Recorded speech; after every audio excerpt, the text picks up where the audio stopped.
Hello, my name is Sean Cowgill. Welcome back. Today's video is all about going to prison when you're over 50 years old and what the medical's like for people over 50 and a little bit about suicide thoughts. So I did a 52-month sentence. I got out last year at Christmas. I got a couple years of federal probation left to do. I'm doing these videos to help out the white-collar guy who has to go to prison and is scared. I want to tell you I was scared to death going to prison.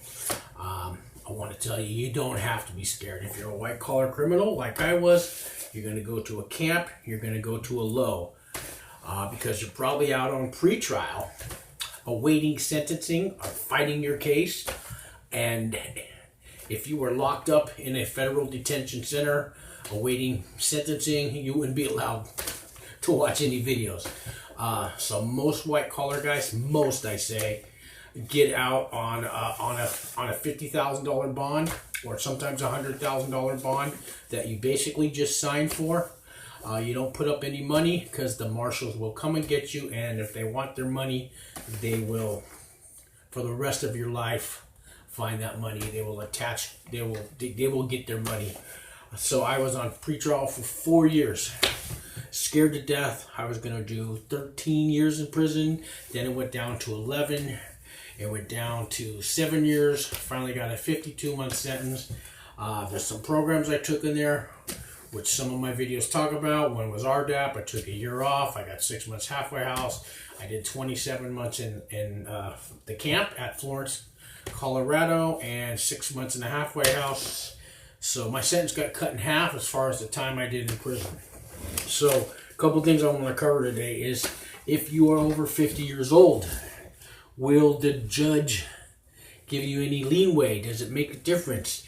Are there other guys in there I was 53 years old when I went to prison? I want to tell you, the judge doesn't care how old you are. If you are 92 years old, unless you've got medical problems, and you have to have severe medical problems, because they will send you to a medical prison. They're called MMCs, medical something correctional.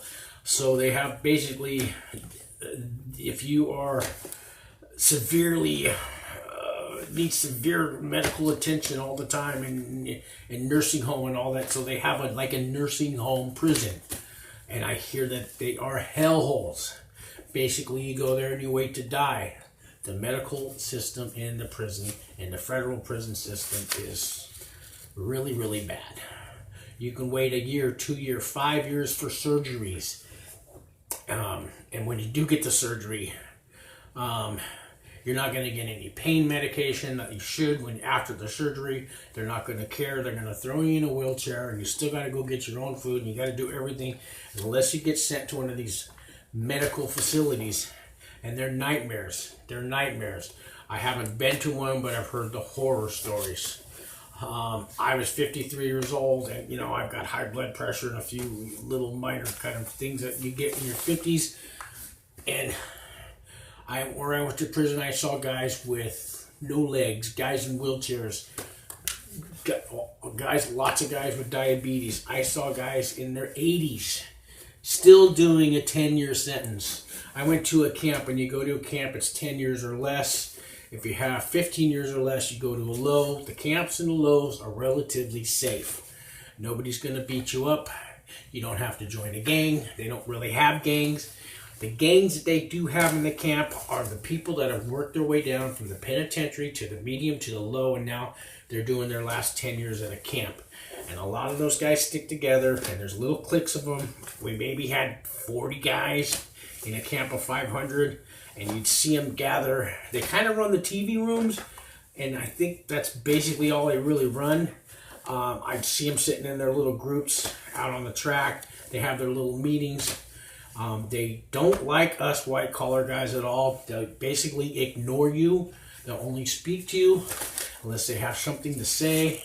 They don't like the fact that we don't have politics, that we don't have to join a gang, we don't have prison rules. I got the feeling they just stayed to themselves, and they didn't like us. A few of them will talk to you after After I've been there a while, some of the guys would tell me the stories that happened at the pen, happened at the medium, and they hate being at camp. They like those gangs. They like their politics. They like the way prisons run in those places. Thank God I didn't have to go to a medium or a penitentiary. I would not have made it. I would have had to tell them, just lock me in solitaire. Throw me in the hole, throw me in the shoe for my whole time, because I don't want to join a gang. But there's no tattoos on me. I'm not hard. So I did my couple of years in federal prison, and it didn't affect me that way. No, it is prison, and they do take everything away from you. We have no fences, and you can leave anytime you want, but good luck with that. Marshals will find you. So I wanted to say that, well, I want to talk about something kind of serious. Suicide. So I was on pretrial for 4 years, and I thought about suicide. I wanted to kill myself. I thought my life was over. I was already in my 50s. I'm looking at 11 years in prison, give or take. I finally got a plea deal, and I got the 52-month sentence. But I seriously wanted to kill myself. Now, pretrial made me go to a therapist. I knew better than if you tell the therapist that you want to kill yourself, by law, they have to call somebody, and they will come and get you, and they will throw you in a suicide ward. I made the mistake of calling a friend right when I first got indicted and told him I wanted to kill myself. He called the cops on me. I was at a library. The cops came in. They took me out of the library. They brought me to this suicide ward over in Martinez, California. And they kept me there for a couple of days until I could convince the doctors to let me out, that I really didn't want to kill myself, that I just found out I was going to prison. And I just kind of said that to my friend, and they believed me. I had a girl that I knew who actually came. They had to release me to somebody. Once I did get indicted and found out I'm really going to prison, I had more thoughts than that of suicide. But now you can't tell anybody. You can't tell your family. You can't tell your friends. You definitely can't tell your pretrial officer. You can't tell your therapist, because these people are required by law to come and get you. And it's really tough. Today I want to live. I want to tell you, if you're having those same thoughts, don't tell anybody, because they will lock you up until you get sentenced. They might put you in a straitjacket. You don't know what they're going to do with you. You can't tell anybody. So what do? Who can you trust? Even a good friend of mine turned me into the cops when I said I wanted to commit suicide. So this is tough. You can leave me a comment down below, and we can exchange numbers. You can talk to me. I'm not going to tell anybody, but I'm probably not the guy you want to talk to about this. Who can you talk to? That's a good question. I went to a lot of AA meetings because I had a drug and alcohol problem. I did that on pretrial. There's people in there you can trust.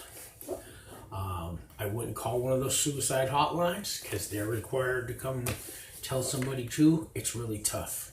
The thing is, it's natural. When you find out and you're over 50 or you're 60 or you're 70 and you're going to go to prison for who knows how many years, I think it's just a natural human thought to want to end it all.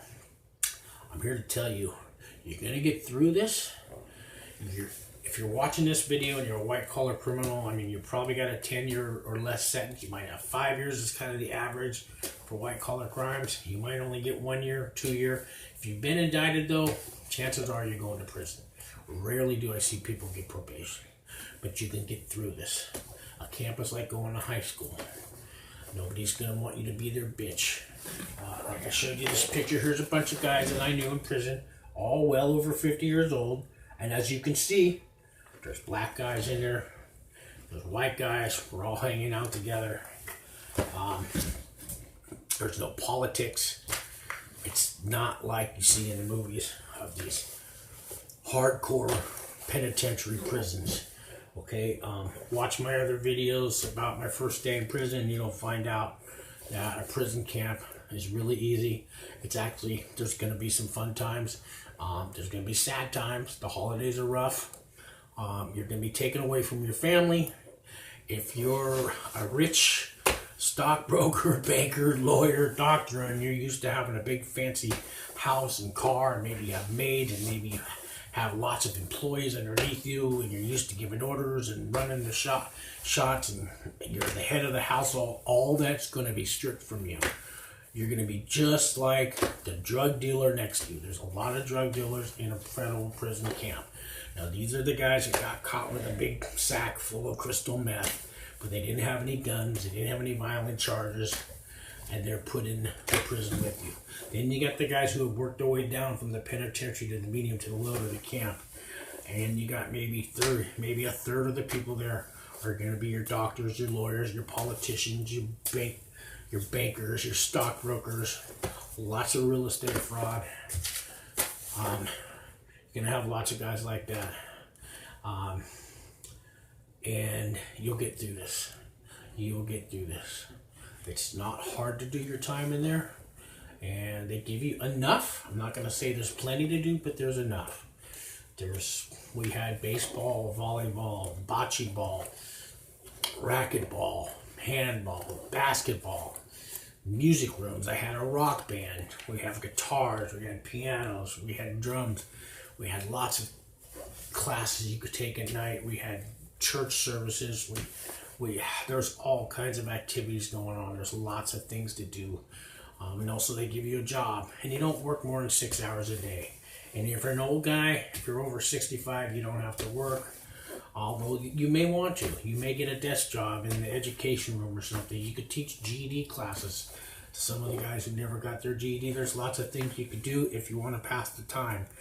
But there's people in there 60, 70, 80 years old, and they get through it, and they do get out.